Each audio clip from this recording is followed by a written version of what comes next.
예, 오늘 우리 출애굽기 마지막 강해입니다. 오랜 시간 동안 이 출애굽기 말씀을 같이 묵상했는데 오늘 마지막에 있는 내용은요, 새로운 내용 전혀 없습니다. 사실 마지막 결론 부분이고 새로운 내용을 말하는 것이 아니고 출애굽기 우리가 전체 살펴봤었던 내용에 대한 결론이고 앞에서 나왔던 이야기들을 중요한 포인트죠. 반복하고 있는 그런 본문입니다. 그래서 우리가 마지막 시간에 이제 출애굽기 전체 통해서 하나님께서 우리에게 주시는 또 음성들을 정리하고 출애굽기 통해서 그 많은 은혜 받아서 사실은 끝낼 때 아쉽다 이런 생각들이 많이 들어요. 창세기 끝낼 때도 그랬고요. 그리고 출애굽기 끝낼 때도 그런 생각이 드는데 아쉬운 거는 둘째치고 해야 될 게 많죠. 그래서 이제 다음 시간부터는 저희들이 레위기를 살펴보도록 할 겁니다. 자, 오늘 마지막 부분은요, 드디어 이제 하나님의 영광이 이제 성막 가운데, 완성된 성막 가운데 가득 임하게 되는 그 모습을 묘사하고 있습니다. 34절에 보니까 구름이 회막에 덮이고 여호와의 영광이 성막에 충만하매.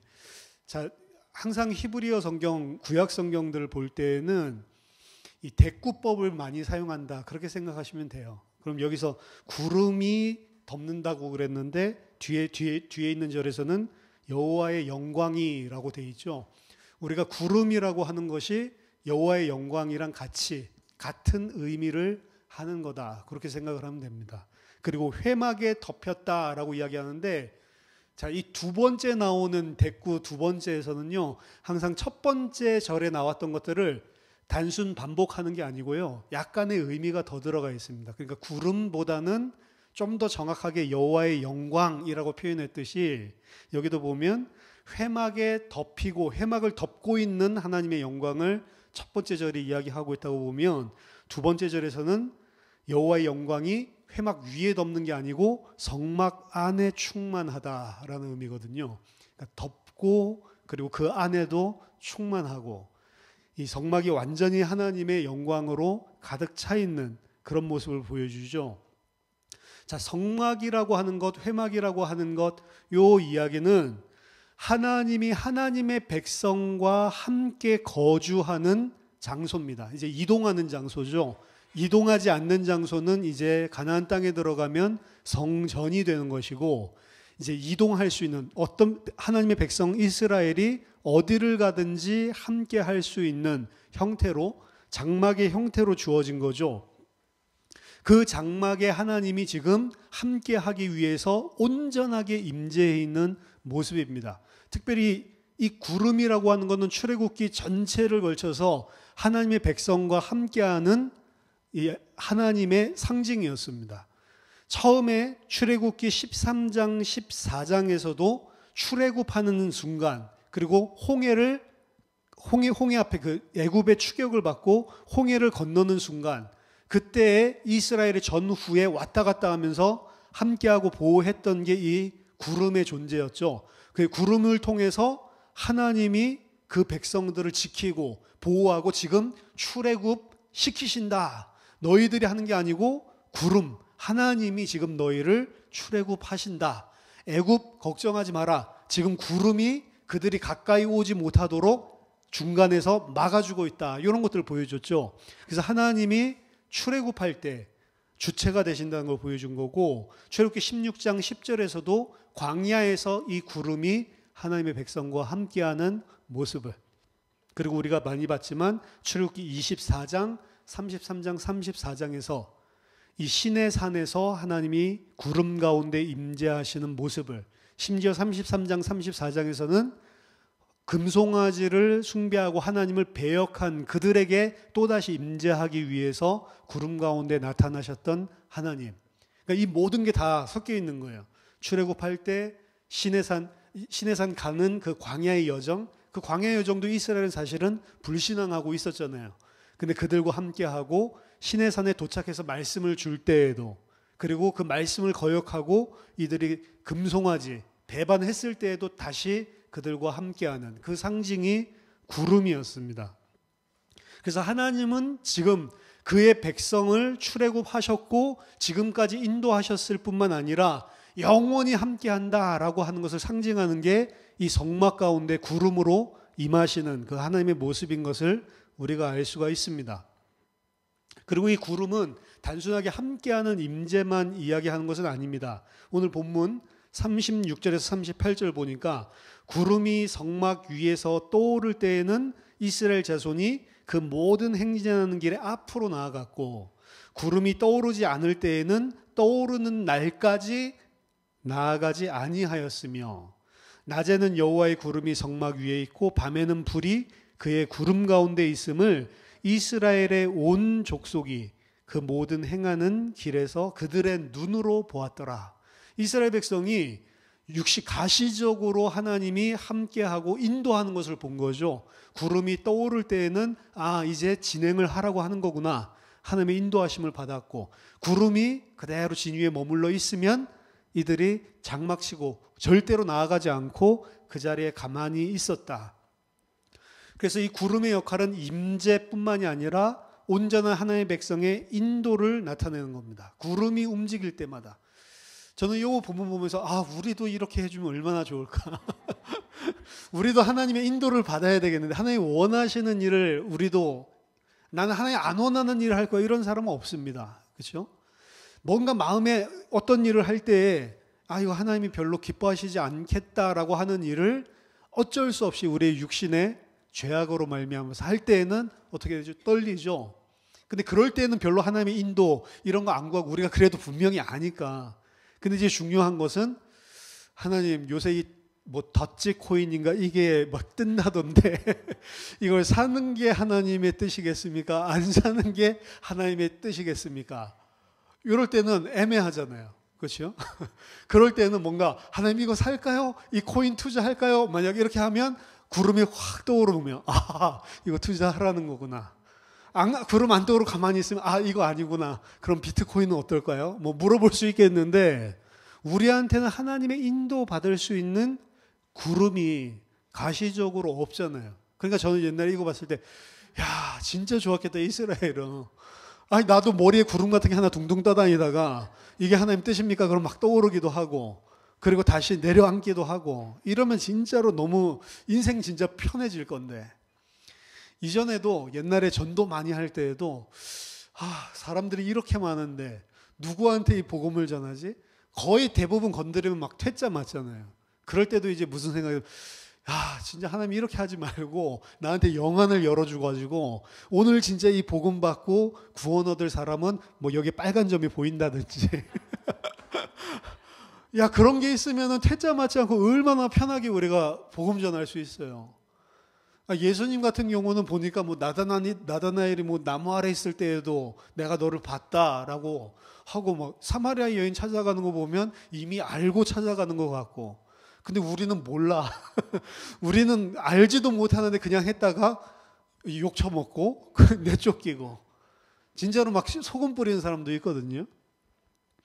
그러니까 이 하나님의 인도를 받는 부분들, 이 부분이 사실은 오늘 본문을 보면 이스라엘 백성이 훨씬 더 편했었던 것 같아요. 그래서 이런 방식으로 있으면 훨씬 좋지 않겠냐. 또 예수님과 함께 있었던 제자들, 그 인도할 때 아주 편하잖아요. 하면은 예수님 꾸짖어 주기도 하고, 그렇죠? 예수님이 잘했다 칭찬해 주기도 하고, 그러니까 곧바로 피드백을 받을 수 있죠. 우린 별로 피드백도 없어. 잘했는지 못했는지 이래가지고 시달리고, 했는데 뭐가 잘못되면 인도를 잘못 받았나 보다, 내가 하나님 뜻대로 안 했나 보다 이래가지고 막 시달리고, 그리고 다른 사람을 볼 때도 마찬가지죠. 내가 뭐를 했는데 내 생각에는 그게 아닌 것 같아 했는데 이 사람이 했어. 근데 그것 때문에 이 사람이 고통당하면 거 봐라, 내가 말하지 않았냐. 그게 하나님 인도를 못 받으니까. 옛날에 그 사역자들한테 제일 듣기 힘든 그런 이야기가 성령 인도 못 받았다. 너 하나님 인도를 못 받고 이 완전히 마귀 인도 받았다. 막 이런 식으로 막 몰아붙일 때, 그럼 이제 시달리는 거죠. 내가 하나님 인도를 못 받았구나. 그래서 오늘 본문을 통해서 약간 좀 생각해 볼 거는, 또 하나님의 임재도 임재인데 하나님이 우리를 어떻게 인도하시는가, 이런 부분들도 조금 생각해 볼 수가 있겠죠. 자, 이 두 번째, 이 구름이 떠오르고 내오르고 이거는 오늘 첫 번째 하나님의 임재에 대해서 이야기해 드렸고요. 두 번째는 하나님이 임재할 뿐만 아니라 인도해 주시는 방식에 대해서 구름이 떠오르고 구름이 진 위에 머물러 있고 이걸로 이제 이스라엘 백성들을 인도했다라는 의미고, 세 번째는 이 구름이 떠오르고 내려오고 이러면서 이스라엘 백성을 인도했다라고 하는 것은 단순하게 인도한 것만 이야기하는 게 아닙니다.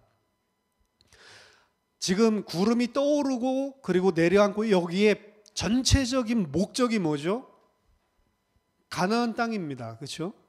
가나안 땅으로 인도하시기 위해서 구름이 떠올라서 그들을 진행하게도 하시고, 그리고 가나안 땅을 점령하게 하기 위해서, 가나안 땅을 주시기 위해서 그들을 잠시 머무르게 하기도 하시고, 그 모든 타임 스케줄과 모든 계획 시간표가 누구 손에 있냐면 하나님의 손에 있다는 거예요.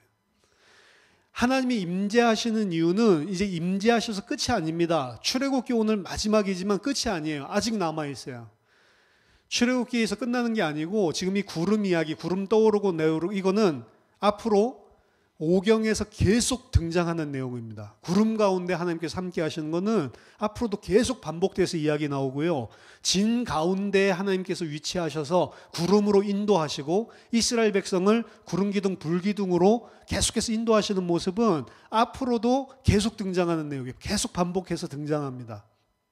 어떤 한 장에서는 이 구름이 인도하고 함께하는 내용들을 거의 19번이나 이야기를 하기도 한다고. 그러니까 앞으로 계속 일어날 일을 사실은 내다보기도 하는 거예요. 그래서 출애굽기의 오늘 마지막 결론이기도 하지만 이제 레위기, 민수기, 신명기 남아있는 오경을 앞으로 시작하는, 연결시켜주는 역할을 하고 있는 게 오늘 본문인 거죠. 그 하나님이 가나안 땅으로 인도하시기 위해서 구름으로 지금 보여주시는 건데 목적은 분명한 거예요. 이게 하나님의 뜻이 지금 머무는 거냐 가는 거냐, 그럼 머무는 거냐 가는 거냐의 최종적인 골은 뭐냐? 가나안 땅입니다. 그 가나안 땅으로 갈 때의 모든 시간과 그리고 모든 길과 그리고 모든 인도하심 누구의 손에 있냐? 하나님의 손에 있고 하나님의 시간표에 달려 있는 거예요. 이스라엘 백성의 능력으로 가는 게 아니라는 이야기입니다. 궁극적으로 가나안 땅에 들어가는 것은 오직 하나님이 하신다는 거예요. 하나님이 인도하시고 하나님이 계획하신 것대로 하나님이 진행을 하신다는 거예요. 그것 따라가지 않으면 가나안 땅 절대로 못 갑니다. 하나님이 원하시는 시간표 아닌데 가나안 땅 가는 게 하나님의 목적이라고 했지 뛰어간다고 해서 가나안 들어갈 수 있는 게 아니란 말이죠. 하나님이 정확한 시간표, 하나님의 정확한 이루시는 그 길이 하나님의 주권 가운데 있음을 보여주는 게 또한 이 구름이라는 이야기예요. 우리 또한 마찬가지입니다. 우리가 뭐 많은 것들을 하는 것 같지만 전부 다 하나님의 정해진 시간과 섭리와 하나님의 절대적인 계획에 따라서 움직이고 있는 거예요. 그걸 신학적인 표현으로는 작정이라고 이야기합니다. 작정은 바뀌는 게 아니고 창세 전에 세우신 하나님의 계획을 작정이라고 그래요. 하나님이 창세 전에 세우신 그 작정을 이루시는데 사실 이루기가 힘든 요소가 인간에게 지정의 인격이 있단 말이에요. 지멋대로 하게 돼 있다고요. 근데 그 지멋대로 하는 것까지도 하나님은 다 아시고 작정을 해 놓으셨다고. 그래서 그거를 지멋대로 하는데도 불구하고 하나님의 작정대로 이루어질 수밖에 없게끔 만드는 그 일을 섭리라고 하는 거예요. 섭리. 그래서 하나님이 섭리하셔서 하나님의 작정을 이루시는데 이스라엘 백성이 이제 앞으로 구름 뜨면 구름이 가만히 있으면 이 지금 오늘 본문에서는 야 드디어 이스라엘이 하나님이 온전히 함께 하시니까 어떻게 해요? 이제 하나님의 인도를 잘 받는구나 이것처럼 보이죠. 근데 잘 받습니까? 레위기, 민수기, 신명기 보면 레위기 같은 것부터 이제는 뭐 법도 제사에 대한 이야기를 하죠. 제사와 제사장에 대한 이야기인데 재미없어요. 근데 중간중간에 에피소드들이 좀 나옵니다. 우리가 항상 출애굽기 볼 때도 그렇지만 에피소드 나오면 재밌잖아요. 스토리, 내러티브 나오면 재밌고 출애굽기도 뭐 20장 뭐 이럴 때부터 재미없잖아요. 법도 나오면 재미없잖아요. 레위기는 다 법도인 것 같은데 중간중간마다 에피소드들, 내러티브들이 있습니다. 근데 그 내러티브들은 전부 다 좋은 게 아니고 전부 다 하나님 말씀 제대로 듣지 않는 이스라엘 모습이에요. 좀 스토리가 재밌는 거 나오면 좋은데, 그리고 이들이 잘 순종하는 거 나오면 좋은데, 잘 순종하는 거는 조금밖에 안 나오고요. 거의 갑자기 흐름이 끊기고 이야기가 나오면 하나님 말씀 잘 안 듣는 모습들이에요. 그렇죠? 그러니까 하나님의 뜻대로 작정하신 대로 인도하셔야 되는데, 이들은 어떻게 해요? 작정하신 대로 전혀 따라주지 않는 죄인들이라는 것을 계속 보여줍니다. 그런데도 불구하고 하나님이 섭리하셔서 그들을 마침내는 가나안 땅에 들이신다라고 하는 게 이제 앞으로 펼쳐질 내용들이에요. 이스라엘 백성이 이제 성막 가운데 하나님이 온전히 함께 하시니까 그 영광을 보고 말 잘 듣는 게 아니고, 그거 보더라도 말을 더럽게 안 듣거든요.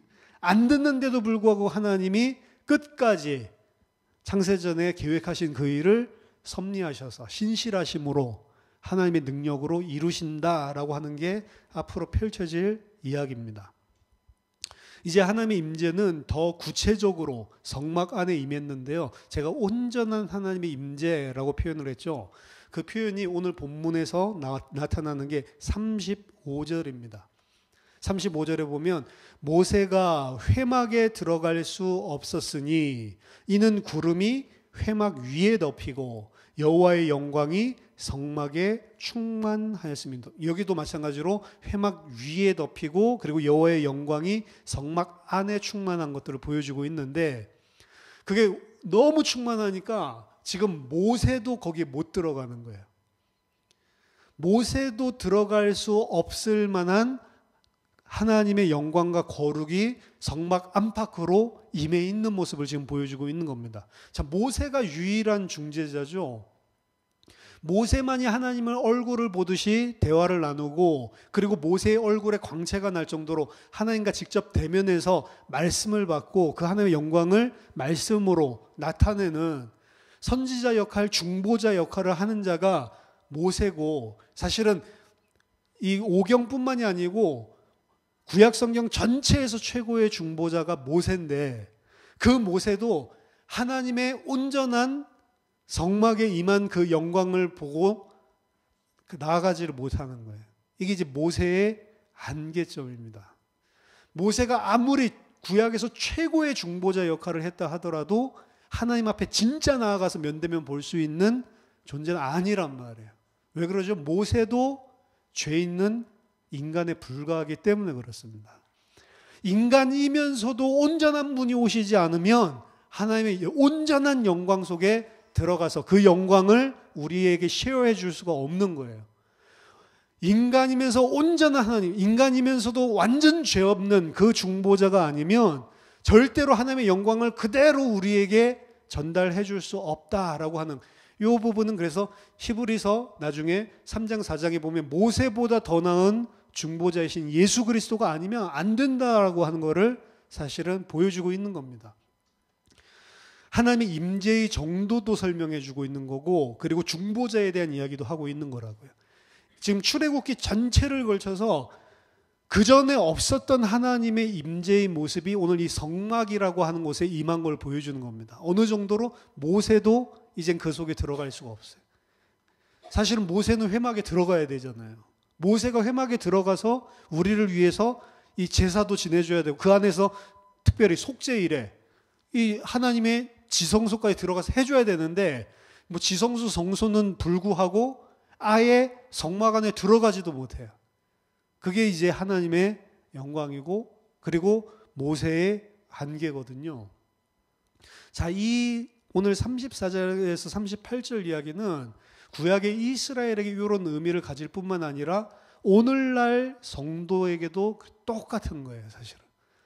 똑같은 이야기를 사실은 하고 있는 겁니다. 모형으로, 그림자로 똑같은 이야기를 하고 있는 거예요. 모세가 할 수 없었던 그것을 다르게 말한다면 율법이 거룩함에 이르지 못하게 하고 그 거룩함을 나눠주지 못하게 했었던 것을 예수 그리스도, 복음, 진리, 그 참 중보자가 오셔서 모세가 하지 못한 것을 이루어냈다라고 하는 성경 전체의 구속 역사의 한 모형을 보여주고 있는 것입니다. 예수 그리스도가 그 일을 우리에게 이루셨죠. 그럼 예수 그리스도, 사실 예수 그리스도가 하나님의 영광이잖아요.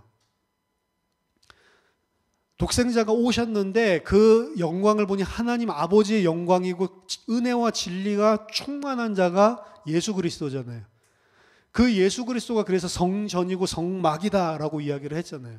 근데 성전이고 성막의 실체이신 그분이 어느 정도냐?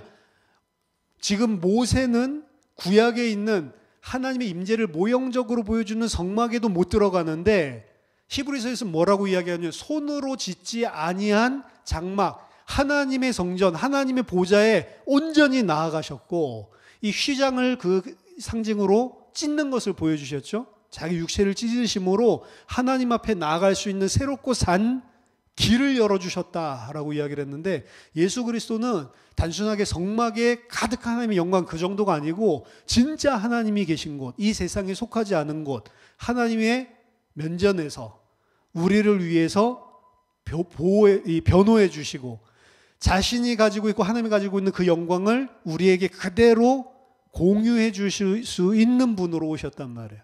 그래서 그분이 우리 안에 그 영광을 공유한 것을 보고 구원이라고 이야기를 하는데 구원했을 때 신약 성경에서 우리의 모습을 어떻게 설명하냐? 너희들은 하나님의 성전인 것과 하나님의 성령이 너희 안에 거하시는 것을 알지 못하냐?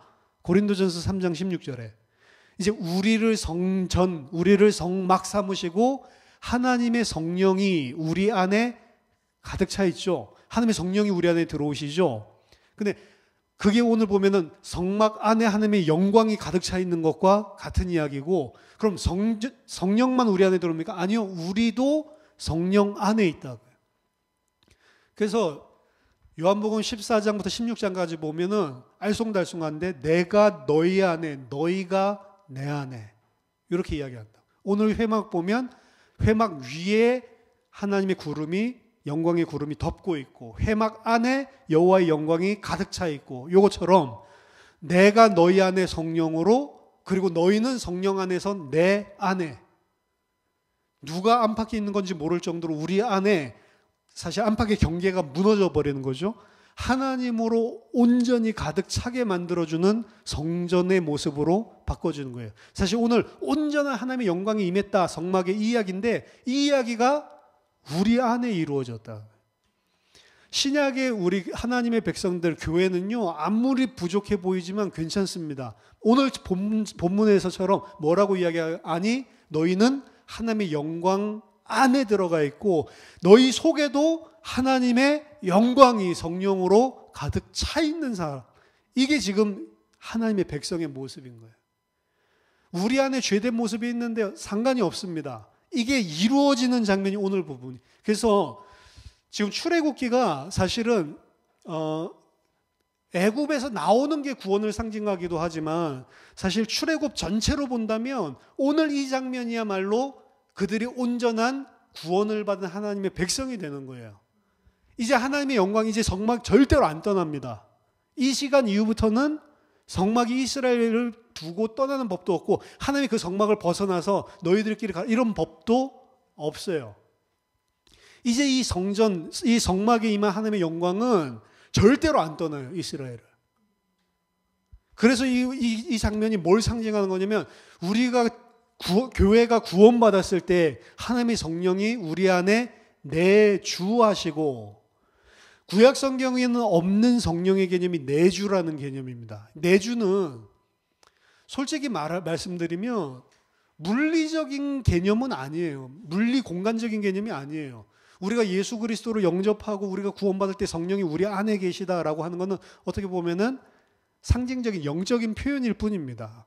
구원 안 받은 사람 속에도 성령이 있어요. 성령은 모든 곳에 다 계시고 성령이 편재해서 모든 곳에 계시지 않으면 존재 자체가 불가능한, 하나님이 이 모든 세계를 다 붙들고 계시고 모든 곳에 다 하나님의 신성이 임해 있고, 그래서 우리가 예수 그리스도 영접할 때 무슨 무당이 귀신 불러서 자기 몸속에 이 몸주로 받듯이 그런 식으로 되는 게 아니고 이제 관계를 표현하는 건데 성경에서 그렇게 표현한단 말이에요. 하나님이 우리 안에 임하시고 우리와의 관계를 이야기하는 건데, 우리 안에 임하시고 우리가 하나님 안에, 성령이 우리 안에, 우리가 성령 안에, 예수 그리스도가 내 안에, 내가 예수 그리스도 안에 있다라고 하는 것은 관계가 회복된 걸 말하는데, 그 관계는 다시는 안 무너지는 관계란 말이에요. 그래서 한 번 구원받은 자는 절대로 타락해서 죄지어서 지옥에 갈 수 없다라고 하는 내주의 개념, 구원의 확신 개념이 나온다고요. 이걸 잘못 깨달은 사람들은 어떻게 구원파식으로 생각하죠? 한 번 구원받으면 죄 다 과거, 현재, 미래 용서받은 거기 때문에 이제 앞으로 죄 짓는 것까지도 다 용서했기 때문에 그거 시달리면 너가 믿음이 없는 거야. 이런 식으로 이야기하는데, 그건 믿음이 없는 게 아니고 양심에 화인 맞고 구원받지 못한 사람이에요. 하나님이 온전하게 계시면 우리가 죄 지으면 양심에 가책이 느껴지게 돼 있어요. 양심으로 하나님이 이야기를 하신다고. 우리 안에 있는 성령이 우리 마음속에, 생각 속에 성령으로 말씀해 주신, 너 그렇게 하면 안 되는 거잖아. 너 하나님 백성이잖아. 하나님 백성이 그렇게 할 필요가 없는 거잖아. 이러면서 우리를 계속 인도해 주신다. 안 떠나십니다. 근데 그걸 갖다가 죄를 지어도 이제 괜찮지라고 하는 사람은 뭐라고 이야기한다고요? 성경에서 구원받지 못한 자, 그래서 영이 다른 자, 이렇게 이야기합니다. 그래서 구원파식의 이 구원은 없어요. 하나님의 백성은 하나님이 우리 안에 오시고 내주하시면 절대로 나를 안 버리신다. 그 관계가 절대로 끊을 수 없으리라. 그 사실을 알면서도 우리가 잘못한 거 할 때, 아, 이게 아니지. 하나님, 어떻게 나는 이렇게 연약할까요? 더 그리스도를 붙잡는 그런 방식으로 나오지, 떳떳하게 죄 짓는 방식으로 나가는 법은 없다. 그럼 떳떳하게 그 죄 짓는 사람들은 뭔데요? 그 사람 복음이 아니고 자기를 위해서 자기가 만들어낸 가짜 복음을 가지고 복음 가진 척하는 이단이란 말이에요. 그래서 유다서에서도 이야기하죠. 하나님이 은혜로 주신 그 은혜를, 은혜로 주신 그 구원을 죄를 마음껏 지을 수 있는 면허증으로 바꾼 놈들이다. 너는 한 번 죽었다가 살아난 줄 알았는데 두 번 죽는 가을나무 같구나. 뭐 이런 식으로, 겨울나무. 이런 식으로 비판하죠. 그런 법은 하나님의 백성에게 일어나지 않는다고요. 그 사람들이 살아났다가 다시 또 죽는다. 그 이야기가 아니고, 애초에 그 사람들은 죽었던 영이 살아난 적이 없는 자들입니다. 구약에는 내주라는 개념은 없는데, 구약은 모형이기 때문에 내주라는 개념을 찾으려고 한다면 사실은 오늘 본문이에요. 이제 이 하나님의 영광이 이스라엘 가운데 임하고 이제부터는 앞으로도 계속 죄 지을 건데 안 떠납니다. 하나님의 성령이 그들을 끝까지, 그들 가운데 끝까지 함께 계셔요. 그리고 그들을 반드시 가나안 땅에 드리는 겁니다. 이전까지 없었던 임재의 정도. 그래서 이게 뭘 모형적으로 구원 역사 전체 속에서 보여주냐면, 제가 볼 때는 이제 하나님의 백성이 온전하게 구원받은 구원의 상태예요. 출애굽, 애굽에서 빠져나올 때, 그때 원래 구원을 상징한 건 맞지만 출애굽기 전체로 본다면 그때 구원받은 게 아니고요. 사실은 이 순간에 구원받는 거다라고 봐도 좋을 만큼. 이제 뭐를 모형으로 할 때? 우리 구원을 모형으로 할 때. 예를 들어서 출애굽기 거기에서는 우리가 처음에 예수 믿는다고 생각을 하고 교회 나오고 그리고 뭐 성경도 보고 예배도 드리고 이럴 때라고 한다면, 이제 여기서 이야기하는 거는 진짜 하나님의 은혜 주셔서 하나님 만나고 구원이 이루어졌을 때. 그럼 이제 레위기, 민수기, 신명기에서는 뭘 이야기할 거냐? 이제 그렇게 온전하게 구원받은 교회가 가나안 땅 가기까지의 여정이 이제 시작인 거예요. 그러니까 이게 계시록이랑 똑같죠. 우리 계시록 강의에서도 보여준, 계시록에서도 똑같은 이야기를 반복하는데 점점 더 마지막 때에 가까운 실제적인 모습들을 보여준다. 똑같아요. 어떻게 보면은 앞에 출애굽 패턴이 계속 반복되는 거예요. 출애굽 패턴이 계속 반복되는데, 이걸 다 갖다가 오늘 제가 보듯이 그냥 출애굽을 구원으로 보지 않고 지금 이 순간을 구원으로 더 크게 볼 수도 있는 거예요. 그럼 여기서 끝나냐? 아니요. 가나안 땅 들어가는 거를 이제 구원의 시작으로 또 더 크게 볼 수도 있는 거예요. 거기선 그게 시작이에요. 가나안 땅 들어가는 게 구원의 이제 시작. 그럼 구원 그게 끝이 아니죠. 가나안 땅 들어가서 뭐 해야 돼요? 일곱 족속 31왕을 쫓아내야 되는 거예요. 그렇죠? 그게 이제 또 가나안 땅을 온전히 소유하게 될 정복 전쟁이 또 남아 있는 거죠. 가나안 들어가는 것도 정복 전쟁이었지만 그 안에 들어가서도 치러야 될 정복 전쟁이, 그거 언제 끝나요? 다윗 때 끝난다. 다윗 때 끝났을 때 이제 성전이 솔로몬 통해서 만들어지는 걸로 이 구약 역사에서 나타난, 이게 그러니까 계속 반복이, 그게 다 된 줄 알았는데 또 그 성전 무너지죠. 성전 무너지면서 이제 실체, 진짜 성전 회복할 리가 누구냐. 뭐 그 전에 또 이제 2차 성전도 있지만 이제 이런 식으로 조그만 이야기가 계속 조금 더 큰 범위로, 좀 더 큰 범위로 계속 반복돼서 똑같은 이야기 계속 이야기하고 있는 거예요, 사실은. 그래서 성경에서 하고 있는 이야기는 똑같은 이야기입니다. 근데 그 똑같은 이야기에 들을 게 많아요. 똑같은 이야기인데 들을 게 많아요. 자, 오늘 본문이 그러면은 우리가 드디어 성령이 우리를 중생하게 해서 하나님의 백성으로 만들었죠. 근데 그게 끝이 아니고 그들을 약속의 땅으로 들이기 위한 이제 하나님의 인도가 시작되는 겁니다. 자, 여러분들이 구원받은 날, 그날이 끝이 아니고 이제 드디어 새 하늘과 새 땅에 들어갈 하나님의 백성이 되게 하기 위해서 인도하는 새로운 첫 번째 시작이 되는 거예요. 새로운 시작이 그때부터 시작되는 겁니다. 그럼 이제 온전하게 우리는 임했죠. 성령이 우리 안에, 우리가 성령 안에, 예수 그리스도가 우리 안에, 우리가 예수 그리스도 안에, 하나님이 너희 안에, 하나님이, 우리가 하나님 안에 온전한 임했죠. 근데 우리는 어떻게 하죠? 레위기, 민수기, 신명기 계속해서 또 똑같은 범죄들을 계속 저지르는 거예요. 근데 하나님은 어떻게 해요? 안 떠나요, 이제. 안 떠나고, 아까 전에 이야기했죠. 너희들이 아무리 무슨 짓을 하고 추악한 짓을 한다 할지라도 섭리해서 하나님이 작정하신 것을 이뤄낸다고요. 그래서 우리는 확신을 가질 수가 있습니다. 자, 천주교에서는 확신이라고 하는 단어가 없어요. 구원의 확신을 가질 수가 없습니다. 왜? 행위에 달려 있어요. 그래서 끝까지 가봐야 안다라고 이야기를 해요. 끝까지 가봐야 안다. 그 말은 어떤 의미에서 하는 거냐면, 너가 마지막 때에 뭐 칠성례라든지 뭐라든지 마지막까지 끝까지 하나님의 말씀을 제대로 준수하지 않으면 구원받지 못할 수도 있고, 그리고 걔네들은 또 연옥이라는 개념을 만들어냈죠. 연옥에 갈 수도 있는 거다. 연옥에서 뭐예요? 자기가 온전하게 죄 회개하지 못한 거를 회개해야 이제 천국에 들어가는 그 중간 단계. 그러니까 어떻게 해야 돼요? 끝까지 내가 잘해서 공로 중심으로 구원받는, 이게 철저해요. 난 왜 이단이 아니라고 하는지 모르겠어요. 우리랑 완전 다른 믿음이거든요. 근데 힘이 세서 그런지 뭔지 몰라도 절대로 이단이라고 안 하죠. 그들이 가르치고 있는 죄에 대한 개념도 제가 요즘에 조금 약간 그 공부를 하고 있는데, 죄에 대한 개념도 되게 달라요. 우리가 이야기하고 있는 것들도 많이 이야기를 합니다. 근데 우리가 이야기한 거랑 본질적으로 다른 부분이 존재를 해요. 근데 그 본질적으로 다르다는 것은 한 가지, 인간의 능력으로 해결하는 거예요. 근데 성경에서는 철저하게 너희들이 해결하려고 몸부림쳐도 너희 힘으로 안 된다라는 것을 성경은 계속 보여준다고요. 구원받은 하나님의 백성은 내가 이제 구원받아서 이제 새로운 시작이 됐으니 이제 나는 하나님의 뜻대로 살아야 된다. 그 마음은 당연히 가지게 되지만 계속해서 발견하게 되는 거 뭐냐? 레위기, 민수기, 신명기에 나오는 우리의 반역이에요. 그렇게 살고 싶은데 안 되는구나. 이거를 발견하는 거예요, 계속해서. 그리고 그거 발견하라는 게 하나님의 목적입니다.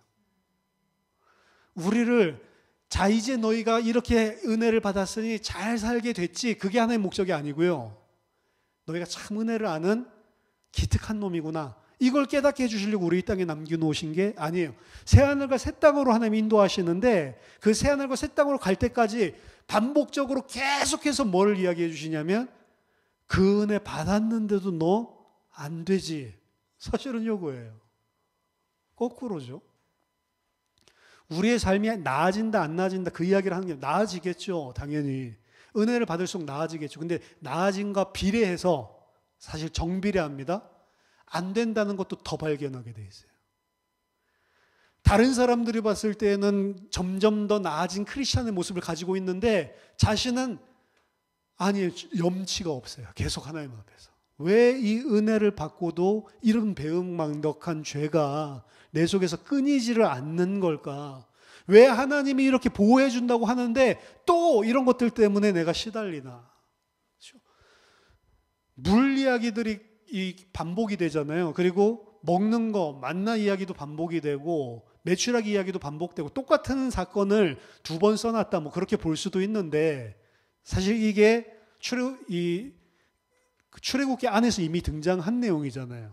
시내산 이르기까지 만나 주시고 먹을 거 없어가지고 그 다음에 물 주시고 반석에서 근데 이게 나중에 민수기 가면 또 나오거든요.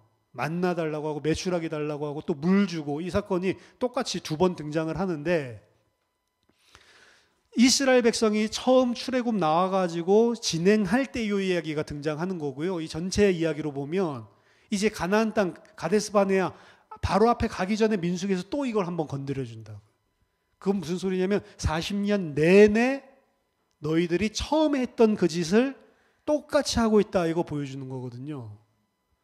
그래서 하나님의 백성은 내가 신앙생활을 했더니 드디어 이제 천국 갈 만큼 이제 내가 이 정도면 하나님 앞에 부끄럽지 않을 만큼 내가 이제 좀 잘 살았다. 이제 율법도 잘 지키고 이제 내가 교회도 잘 나가고 하나님 위해서 하고 내 마음도 이제 너무 이제 거룩한 생각만 하고 이게 아니라요. 죽는 그 순간까지도 계속 욕망에 잡혀가지고 하나님의 뜻에 순종하지 못하고 있는 야 나는 구원받았는데도 어찌 이렇게 똑같냐. 이게 계속 발견되는 거예요. 변화 있다니까요. 변화 있는데 변화 있는 거랑 정비례해서 그전까지는 죄로 생각하지 못했던 것까지도 다 죄로 느껴지고 심지어는 뭐까지 죄로 느껴지는지 아세요? 응답받아가지고 너무 감사하고 하나님 영광 돌렸던 거 있죠. 그것도 나중에 뒤돌아보니까 육신적인 거 채워줬다고 그렇게 좋아했던 거구나. 이렇게 보여진다니까요. 우리 출애굽기 보면서 그거 봤잖아요. 홍해를 건넜던 이스라엘 백성이 하나님께 진짜 영광 돌린 거 맞습니까? 아니에요. 홍해를 건넌 백성은 진짜 하나님의 능력이 믿어지고 그 하나님이 우리를 온전하게 보호하시구나 이걸 봐서 거기에서 15장에서 춤추고 소고치고 노래 부르고 이런 게 아니라고요. 그들은 왜 춤추고 노래 부르고 그렇게 기뻐했죠? 홍해에서 안 죽어서 애굽 병사 전부 다 죽어서 그러니까 그 증거가 그러고 난 다음에 바로 그 사건 다음에 먹을 물 없으니까 우리가 이야기했던 게 이거 아니냐. 왜 우리를 끌어내가지고 당장에 그 이야기 하죠. 이스라엘 백성이 그 기뻐하고 막 영광 돌리고 야 우리도 저렇게 하나님을 기쁘게 찬양해야 되는데 이런 생각이 들지만 그 기쁘고 영광 돌리고 있는 것 또한 자기 육신적으로 야 이제 살았다. 이제 애굽 병사도 다 추격전 끝났고 이제 먹고 살만하네. 죄입니다, 죄. 그래서 제가 말씀드렸죠. 이스라엘 백성이 진짜 하나님의 그 은혜와 응답을 거기 홍해에서 깨달았다면 15장에서 춤추고 이럴 게 아니고 이런 하나님인 줄 알지 못하고 저희들이 불신앙했군요. 모세를 갖다가 쳐 죽이고 모세 대신에 다른 장관서에서 애굽으로 돌아가자고 제가 그렇게 씨부렸군요. 이러면서 울면서 회개를 해야 된다니까. 그러니까 이게 이전에는 하나님이 진짜 함께 하시는구나. 이것도 그냥 은혜로만 받았던 게 어느 순간에 그것도 내가 워낙 완악해가지고 워낙 안 믿으니까 하나님이 해주신 거지. 나는 그때도 하나님의 응답을 받지 못하고 육신적인 거 가지고 기뻐하고 즐거워했구나. 그럼 내가 영광 돌린 게 누구예요? 여호와가 아니고 금송아지인 거예요. 무슨 소리인지 알겠습니까? 출애굽기 15장에서 그들이 여호와께 막 찬양하는데 그 여호와는 진짜 여호와가 아니고 출애굽기 32장의 금송아지랑 똑같은 거라고. 그러니까 출애굽기 32장만 금송아지 섬긴 게 절대로 아닙니다. 내 육신을 섬기고 나의 유익을 위해서 하나님을 조정하고 하나님이 내게 필요한 걸 채워주는 것으로 전무하는 순간 그건 금송아지가 되는 거예요. 그럼 이런 일들을 우리들이 얼마나 많이 합니까? 그렇죠? 그러니까 죄밖에 없는 거예요. 죄밖에. 하나님이 은혜로 주신 것도 사실 우리 죄 때문에 우리를 끝까지 붙드시는 하나님의 섭리 가운데 주신 거지 그게 응답이 아니라고요. 진짜 응답은 어디서 나오냐면, 진짜 응답의 모습은 어디서 나오냐면, 저는 예수 그리스도 아니면 안 되는 인간입니다. 왜 다른 좀 될 만한 사람을 택하시지 왜 나를 택해가지고 이렇게 끊임없이 반역할 줄 아는데 왜 나를 위해 독생자를 죽이시면까지 나를 이렇게 살려주셨나요? 너무 죄송하고 너무 그 무한한 은혜에 감사하고 그 사람만 새하늘 새 땅으로 들어가는 거예요. 그래서 우리가 이 땅에 사는 동안 저는 옛날에 그래서 수련회 갔다 오면 그 마귀가 급행열차를 타고 집에 가 있으니까 수련회에서 은혜 실컷 2박 3일 동안 받고 그 다음에 집에 가면 은혜 다 털어먹을 준비하고 있으니까 조심해라 라고 하는 거. 근데 그게 반복되면요 나중에 수련회 갈 맛도 안 난다니까. 어차피 집에 돌아오면 또 일주일도 안 돼서 이렇게 될 거. 이런 생각 든다니까요. 교회도 마찬가지. 주일 예배 드리면 좀 은혜 받는 것 같아. 집에 가면 또 똑같거든. 그렇죠? 그래도 목사님들 사이에서는 또 뭐라고 해요? 목사님들이 강단 위에 가면 전능한 하나님인데 강단에서 내려오면 아무 힘 없는 하나님. 걱정하고 염려하고 근심하고 목사들끼리 막 그런 설교도 하는데 그래서 어떻게 해야 되냐? 강단에서 내려오지 말아야 된다. 이래서 강단을 계속 들고 다녀야 된다. 집에도 강단을 들고 가고 뭐 이렇게 해야 믿음이 안 떨어진다. 뭐 이렇게까지 이야기를 하는데 근데 안 바뀌죠. 조금 뭐 변화된 부분이 있는 것 같기도 한데 진짜로 근본적인 본질적인 부분들이 안 바뀌죠. 근데 그걸 깨닫는 게 하나님이 하시는 일이에요. 안 되지. 안 되지. 그래서 그리스도 외에는 다른 길이 없는 거야. 그래서 내가 내 아들을 주면서까지 너희를 살린 거야.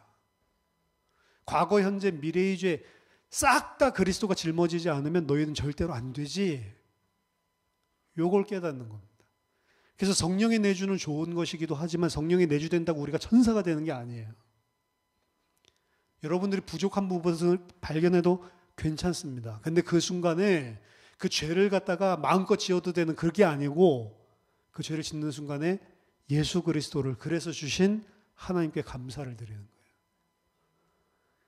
그 사람만이 새하늘과 새 땅에 들어가서도 은혜 받았음을 잊지 않고 영원히 찬송하고 그분께만 영광을 돌리는 자가 되는 거예요. 나의 공로를 조금도 안 내세워요. 근데 일반적으로 천주교도 그렇고요. 다른 종교는 말할 것도 없고 그리고 심지어 기독교에마저도 우리의 공로를 가지고 천국에 가서 보상받을 생각을 한다고요. 왜 이 이야기를 한다고요? 너희들이 보상받을 만한 메리트 있는 일을 하나도 안 했다라는 것을 알려주기 위해서 이걸 하는 거라니까요. 근데 계속 어떻게 보상받을 만한 메리트를 쌓고 가라라고 이야기하죠. 그래서 이 땅에서 여러분들 하늘을 위해서 보화를 쌓아두십시오라고 이야기를 할 때에도 이 땅에서 교회에 헌금하고 이게 하늘을 위해서 보화 쌓아두는 것처럼 이야기하죠. 아니요. 하늘에 쌓아두는 보화는 하나밖에 없는 거예요.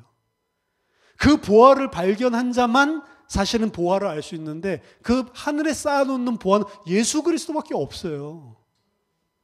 다른 보화가 있는 게 아니라고. 근데 그 보화는 아무나 발견하는 게 아니에요.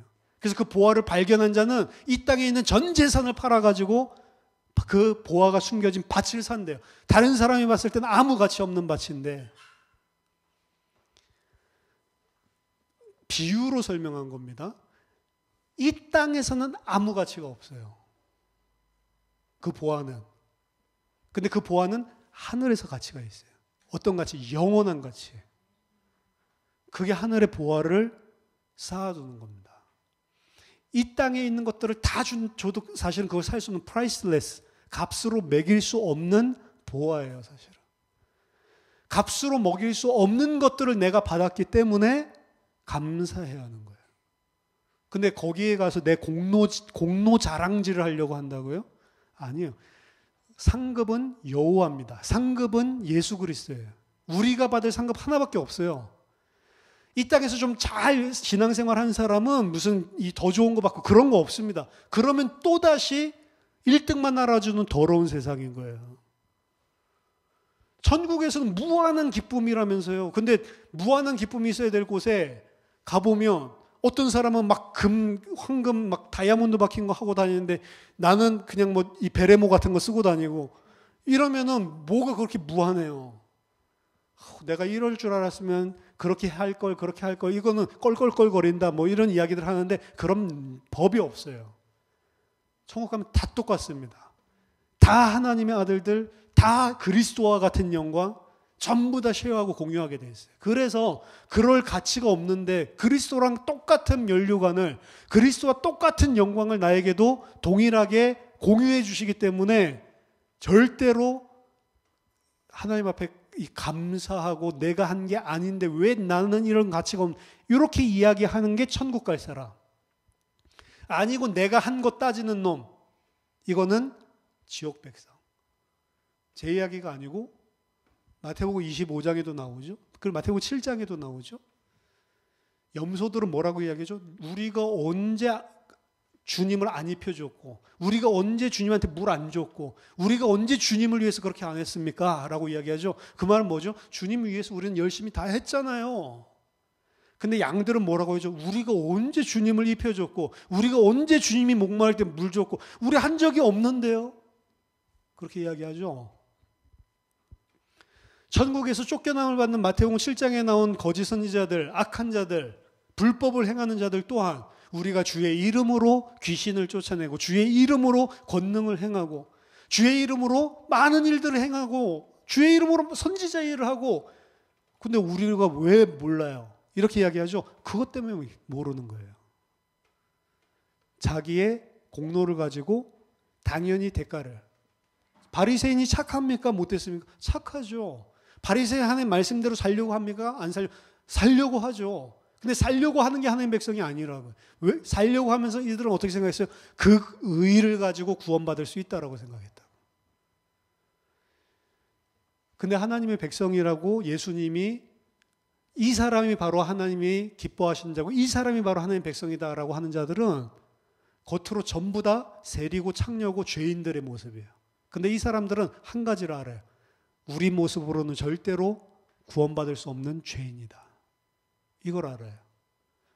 헌금을 할 때에도 이거 가지고는 절대로 하나님 앞에 내세울 것도 없지만 너무 드리고 싶어서 두렙돈 드리는 거예요. 그렇죠? 그거 가지고 나 두렙돈 드렸잖아요. 나중에 천국 가서 이럴 사람이 있다 없다? 없어요. 그게 가난한 자예요. 근데 부자들은 어떻게 해요? 엄청나게 많은 헌금을 하면서 내가 11조도 내고 저 사람들과 같이 아는 것을 너무나 감사합니다. 이러고 있는 거예요. 그 사람을 불법을 행하는 자, 구원받지 못한 자. 그래서 하나님이 앞으로 레위기부터 인도하시는 하나님의 백성의 모습은 계속해서 우리를 드러내고 폭로시키는 겁니다. 너희들은 예수 그리스도 아니면 안 되지.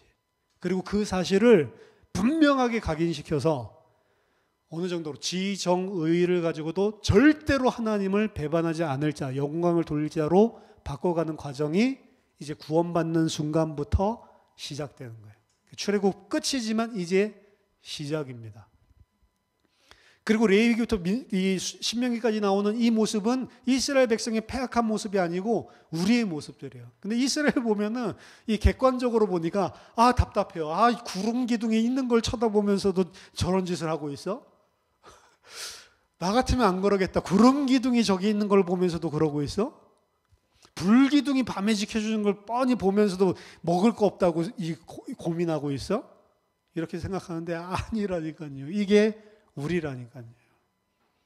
우리 성령으로 함께 하시고 성령이 지속적으로 우리에게 말할 수 없는 탄식으로 근심으로 기도해 주면서 말씀 주고 있는데도 우리는 못 깨닫는다니까요. 이제 성경을 통해서 완전히 다 열어줬잖아요. 과거에 뭐 했는지 거울로 다 보여주셨잖아요. 그런데도 우리는 이러고 있다. 이스라엘은 솔직히 모세오경 없었잖아요. 광야에서. 이런 내용들 우리처럼 다 알지 못했잖아요. 그리스도 통해서 어떻게 구원하셨고 그 구원이 뭔지 우리처럼 이렇게 정확하게 정리된 메시지도 없었잖아요. 그렇죠? 이스라엘이 되게 믿음 좋은 사람들입니다. 거꾸로.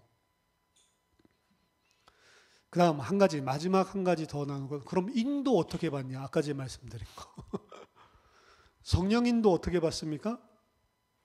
이 일을 해야 됩니까? 저 일을 해야 됩니까? 자, 인도라고 하는 개념은 이 일을 한다, 저 일을 한다가 인도가 아닙니다. 이 일을 해도 하나님이 인도하시고 저 일을 해도 하나님이 인도하세요. 그러니까 이거 투자해야 됩니까? 말아야 됩니까? 그냥 여러분들이 진짜 이 경제적인 거나 뭐 지식적인 거나 여러 가지 정보나 이거를 잘 활용하시고 잘 판단하셔서 그래서 선택하면 돼요. 하나님이 A라는 여자랑 결혼해야 됩니까? B라는 여자랑 그럴 필요, A든 B든 그냥 결혼하세요. 어떻게 해요? 내가 제일 마음 닿는 대로. 아, 이 사람이 나를 사랑해주고 이 사람이랑 가정 꾸리고 이 사람이랑 같이 아기 낳고 행복할 것 같다. 하세요. 어차피 하세요. 안 그래도 할 거 압니다. 청년들이 불신자 아니다, 막 아무리 이야기해도 막 불신자를 위해서 눈물을 흘리면서 철철 막 기도하고 이들에게 예수 그리스도가 들어가게 해주세요 이러다가도 자기 남자친구는 불신자래도, 그 불신자들 위해서 전도하러 다니고 그 사람들 자기 학급에 그 사람들에게 복음 전하기 위해서 이름 적어놓고 울면서 기도하고 복음 전하고 이렇게 하는데 자기 남자친구는 불신자래도, 그럼 자기 남자친구 위해서도 그렇게 하죠. 그러면서 그래도 불신자랑 결혼하는 거는 깨림직한데 해야 되나 말아야 되나. 그래서 하나님 더 빨리 역사해 주세요. 그래서 우리가 하나님 안에서 그리스도 안에서의 가정을 이루게 해 주세요. 이게 뭐 하고 있는 거예요? 아까 전에 금송아지 만들고 있는 거죠. 그것인지도 모르고 눈물로 금식으로 기도하는데 결국에 안 믿어요. 안 믿는데 이제 나중에 합의까지 해줍니다. 그러면 나가는 주겠다. 근데 믿어지는 거는 이거 내 뜻이 아니지 않냐. 그래, 일단 나가야 돼. 들어야 믿으니까. 이렇게 합의해주고 한 2달, 3달 정도 다니다가 이제 교회도 나오니까 결혼해야지. 물론 아직 안 믿는 건 알지만 하나님이 나를 사용하셔서 이렇게 교회도 나오게 해주셨다면 앞으로 나를 통해서 또 저를 구원할지 어떻게 알 수 있으랴. 자기 한 몸을 다 바쳐서 결혼해 주는 것처럼 생각하는데 아니죠. 지 좋아서. 그래서 불신자랑 결혼하고 불신자 결혼하고 난 다음에는 교회 나와줍니까? 안 나와줍니까? 안 나와줍니다. 남자는 딱 사랑 빠지고 저 사람 결혼해야겠다 싶으면 막 다 빼줄 것 같이 하는데 6개월 정도 지나면 이제 결혼했고 다 이루었으면 끝이에요. 이제 또 다른 거를 향해서 달려나가요. 그냥 결혼해서 여자들은 행복하게 이제 연애를 평생 해야지, 24시간 해야지 이런 생각 가지고 결혼했는데 결혼해서 6개월 지나면 이제 연애 끝. 그래서 우리나라에서는 아내를 그냥 아내, 집 안에만 있는 사람, 집사람, 아내 그렇게 되죠. 뭐라고 불러야 될지 모르겠는데. 그러니까 이제 사실은 그때부터 막 고민하고 이렇게 하면 이제 뭐라고 이야기하죠? 사람들이 거봐, 네가 성령 인도를 못 받아서 그래. 그때 A가 아니고 그래도 B는 신앙이 있었네. B랑 결혼을 했어야지. 이렇게 이야기를 하면 본인도 이제 힘든 일 생길 때마다 내가 B랑 결혼을 했어야 되는데 저 인간이랑 결혼을 해가지고 이런 생각 안 됩니까?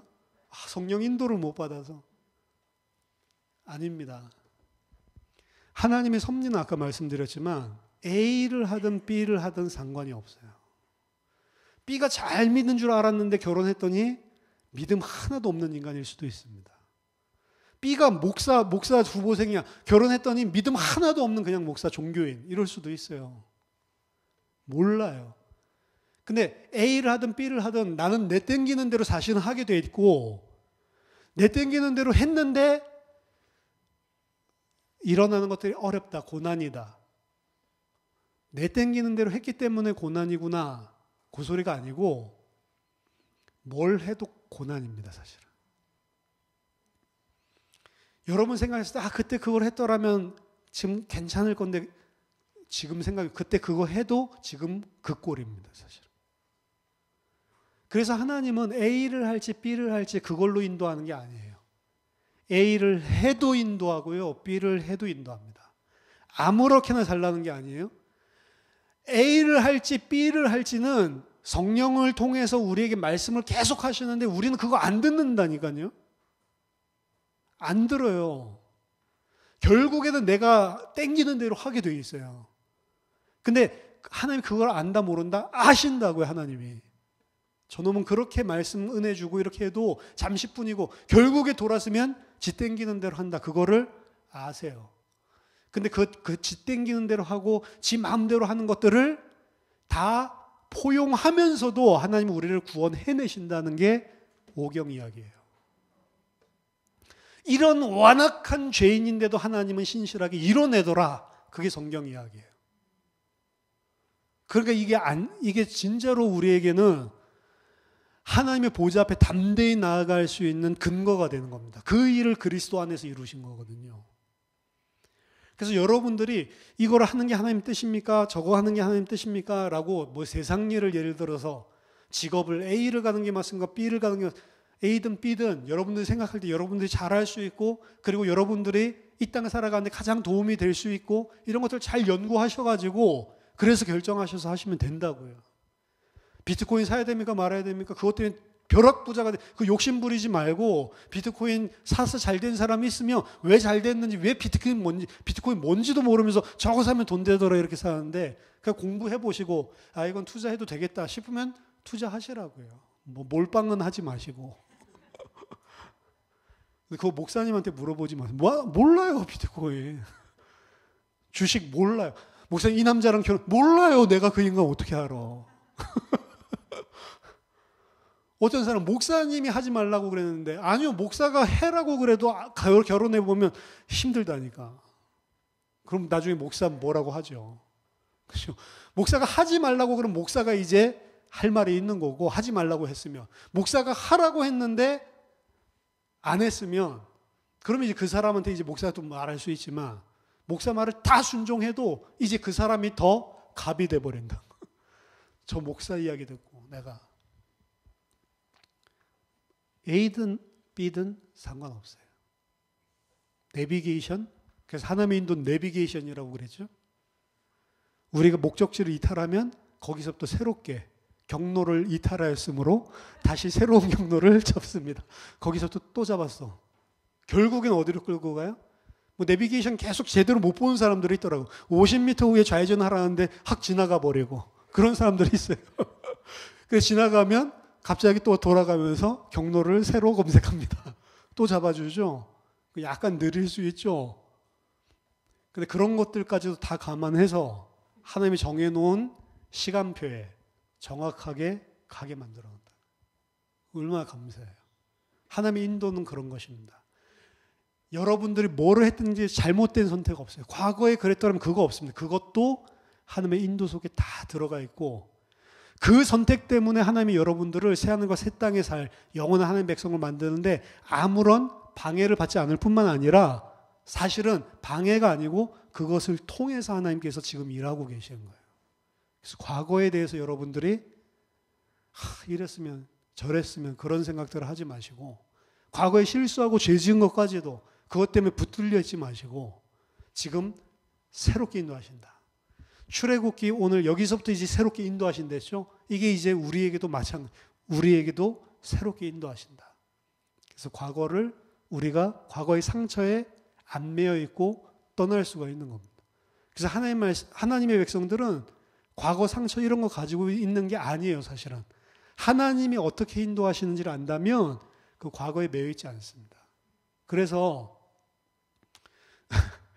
제가요 결혼했을 때 아무것도 몰라가지고 저희 집사람이 그 미국에서 그 유산했을 때에도 제 같이 병원 한 번도 안 갔어요. 그러니까 저는 아침 8시부터 밤 11시까지 그냥 도서관에서 공부만 했어요. 그리고 여름에 더우니까 유산했을 때 여름이었는데 그냥 11시에 들어오면 열대야 덥잖아요. 그냥 에어컨 막 틀어놓고. 미친놈이죠. 뭐 미역국 먹어야 된다, 무슨 몸보심 해야 된다, 보양 뭐 이런 생각도 못하고 그냥 공부만. 그리고 우리 집사람도 공부하고 신학 공부하고 주의 종리한 거 방해하면 안 된다 이래가지고 차도 없는데 혼자서 막 병원 가고 임신했을 때도 마찬가지. 계속 무슨 그 뭐죠? 컵케이크가 먹고 싶대요. 밤 11시인데. 그래서 컵케이크가 먹고 싶구나. 그래서 사줄까? 내가 나갔다 올까? 그러니까 아니 괜찮대요. 그래서 알았어. 그래서 이제 괜찮다니까. 자려고 하면 컵케이크 이야기를 또 해요. 그래서 내가 나갔다 올까? 아니 힘든데 자. 그거 한 10분 전에 또 컵케이크 이야기를 해. 그러면 알아서 기어야 되잖아요. 그렇죠? 이제 화내는 거죠. 내가 아까 11시부터 간다고 했어 안 했어?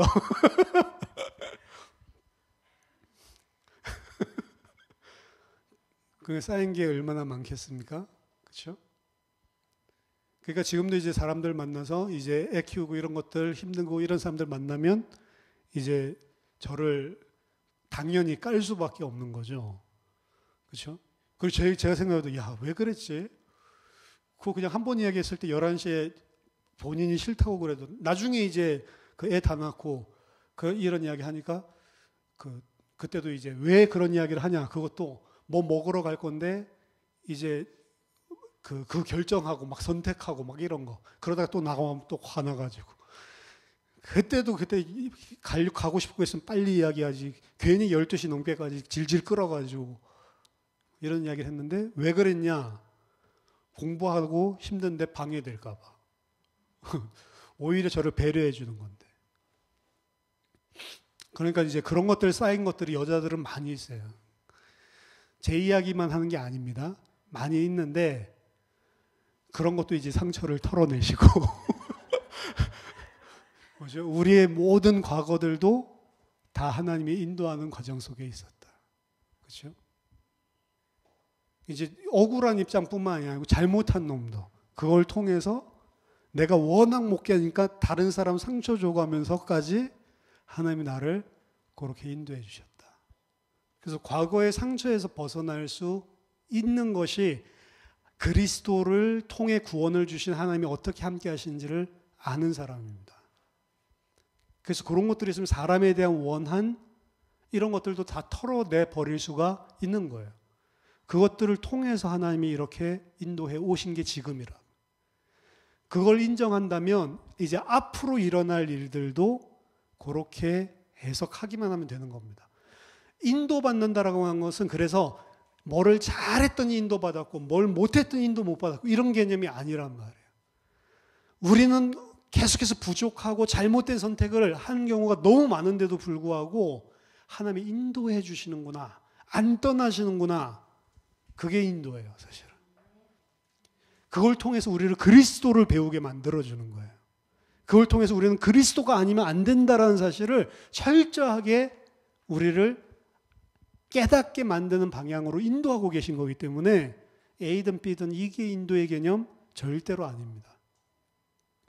그래서 오늘 우리 출애굽기를 맞이하면서 그리스도를 통해서 우리에게 주신 구원, 그 그리스도를 통해서 구원하신 우리를 어떻게 영원히 함께하면서 인도하시고 그 목적지가 어디인지, 새하늘과 새 땅, 그 목적지에 다다른 우리의 모습은 어떤 모습인지 이런 걸 보면서 출애굽기 전체를 통해서 은혜 주신 하나님께 감사하는 시간이 되길 바라고 또 레위기, 민수기, 신명기를 통해서 이제 이 땅에 하나님이 영원히 함께 하시는 백성들에게 주시는 음성을 듣는 그런 은혜를 누리기를 예수 그리스도 이름으로 축원합니다.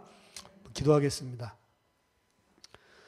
하나님 아버지 은혜를 감사드립니다. 이렇게 죄악되고 이렇게 계속해서 주를 대적하는 죄인인 저희들을 위해 당신의 독생자를 주시기까지 저희들을 사랑하시고 이제 저희들과 함께 하시고 저희들 영원히 버리지 아니하시고 온전한 하나님의 백성으로 끝까지 새하늘과 새 땅에 들어갈 수 있도록 인도하시는 하나님의 신실하심과 사랑하심에 모든 감사와 찬양과 영광을 돌려드립니다. 하나님 그 내주하시고 인도하시는 하나님을 알게 하시고 그 하나님께서 앞으로 우리에게 행하실 그 일들 속에 진정한 그리스도만 영광 돌리고 그리스도만 의지하는 주의 백성 될 수 있도록 도와주시옵소서. 살아계신 주 예수 그리스도 이름으로 기도하옵나이다. 아멘.